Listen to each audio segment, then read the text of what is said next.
Hello everyone, I'm a Gambling Goose, and welcome to my first in a series of videos on Forza Motorsport 6. These videos will document my progress becoming a better driver through in-game practice and the application of real-world knowledge. I will be benchmarking myself on the standard of Nürburgring times in a heavily modified R-Class Dodge Viper that will call full tilt from now on. If this introduction was too scant or raised some questions from some of you, then I hope this next section helps answer them. If it didn't, then you can skip to my first benchmark lap with the timestamp in the description. Why am I doing this? Several reasons that boil down to two factors. I enjoy capturing, editing, and creating content, and I want to go faster.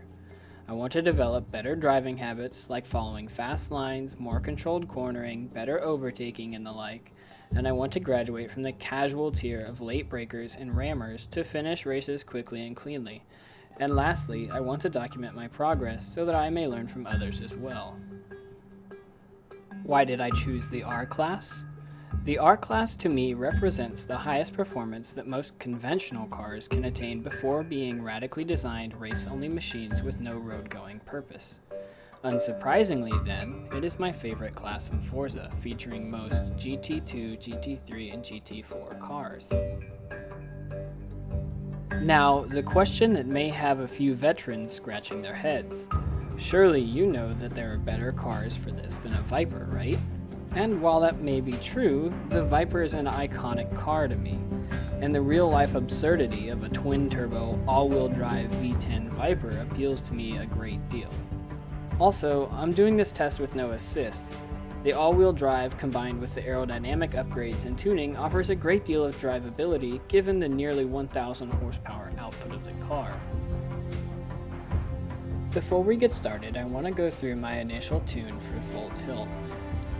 This is my initial tune, and I have found it to be a happy medium between control and speed. We'll be going through every aspect of tuning, which will probably change quite a bit before the end of the project as I find out what affects driving the most. I've slightly decreased my tire pressures from the default values because it feels slightly more grippy and less prone to wheel spin under hard acceleration. Whether or not this is the best option will be revealed through further testing as my skill increases. I've shortened the final drive ratio to give full tilt the ability to punch through 150 miles per hour very quickly. To compensate, I've made 6th gear very tall as it isn't terribly important for most of the track, but remains usable when I need it. I've given full tilt minor but noticeable negative camber to help with stability during high-speed cornering. I've also added toe out to improve the Viper's lackluster responsiveness and turning radius. Anti-roll bar stiffness was increased to reduce body roll and increase stability during high-speed turning.